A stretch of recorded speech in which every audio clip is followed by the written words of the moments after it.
Hello everyone, welcome to today's video leading up to the September 2nd celebration of the International Actuaries Day.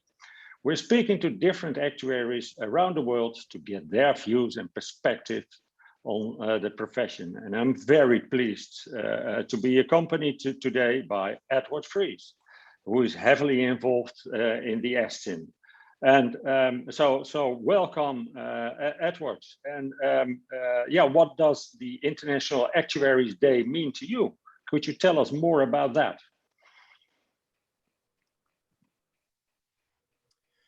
Thank you. Yes, and thank you for having me here. It's a tremendous honor. I'm enjoying this tremendously. I think for the International Actuaries Day, the first part is the actuaries, and that's something that for the viewers of this, for viewers here, that's probably easy to do. Most of us get into actuarial science because of its quantitative underpinnings, but we stay with it because it helps risk. It helps us manage risk and quantitative management of risk. But it's the international aspect that I think we think about a little bit less. Naturally, there's different marketplaces, there's different economic and political regimes, and so and certainly things vary across lines of business. But the one thing that we do have that we share internationally are the basic scientific principles. And that means that the underlying education for those basic principles is the same. And so I think that's important to think about when we think about an international aspect of actuarial science. Thank you. And if you talk about when you get involved in the profession, could you tell us a bit more how you got involved in the profession?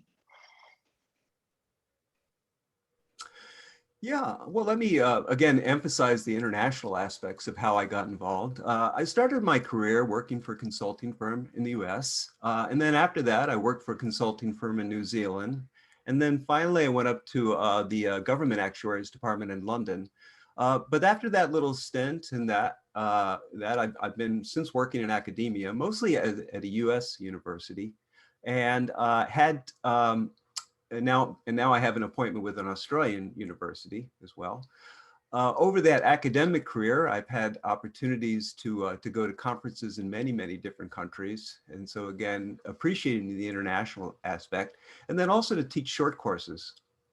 I've taught short courses in Poland, Switzerland, Senegal, Indonesia rather, Brazil, and many other countries. And those are usually 3 to 7 days where I've had an opportunity to get to know local actuaries intimately and understand their problems. So well appreciating international aspects of actuarial practice. Yeah, that is really great. So you really get involved in all the different nationalities and the cultures, etc. So what kind of let's say difference do you notice, and what kind of comparisons are there if you do your job as professor? Well, one of the things that I want to stress is it is not so much the differences, because those are so widely apparent when we have the practice of actuarial science. But one of the things that I do want to focus on is the underlying principles and the education at the beginning levels, and which is what I do. And in particular, I'd like to talk a little bit about the actuarial education initiative of the ASTIN section.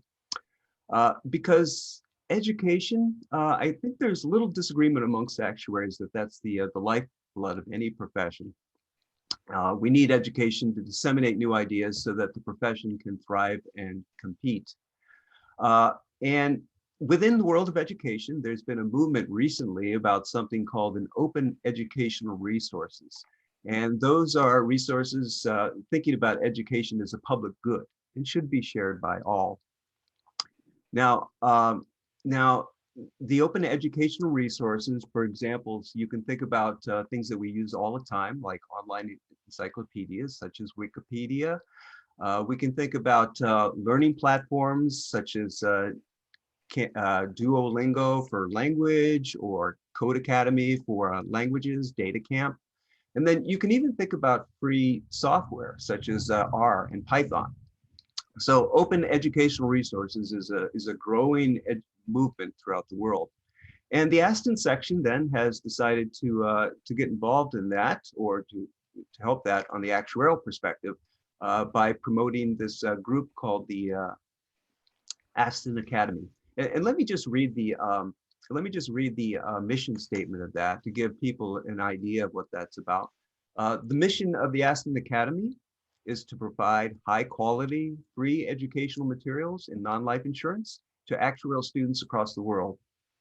The Academy is committed to open course development under Creative Commons license and seeks innovation in teaching methodologies and the application of technology. Let's build the future of actuarial education together.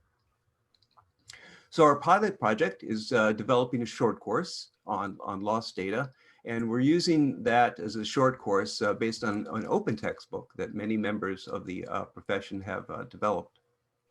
And the key idea there is based on two principles. One is that the content is free and open to everybody. And then second is that they are developed collaboratively by a team of actuaries and thus reflect a shared consensus, not a single viewpoint. So that's sort of how we're thinking about the basic education parts of the International Actuarial Day. Okay. Yeah. Thanks, Edward. So thanks for your time and for today and sharing your experiences within the profession and within ASTIN, etc. And for everybody, please don't forget to continue watching these kind of videos and stay tuned for more information about the event of September 2nd. So have a great day. And Edward, thanks again.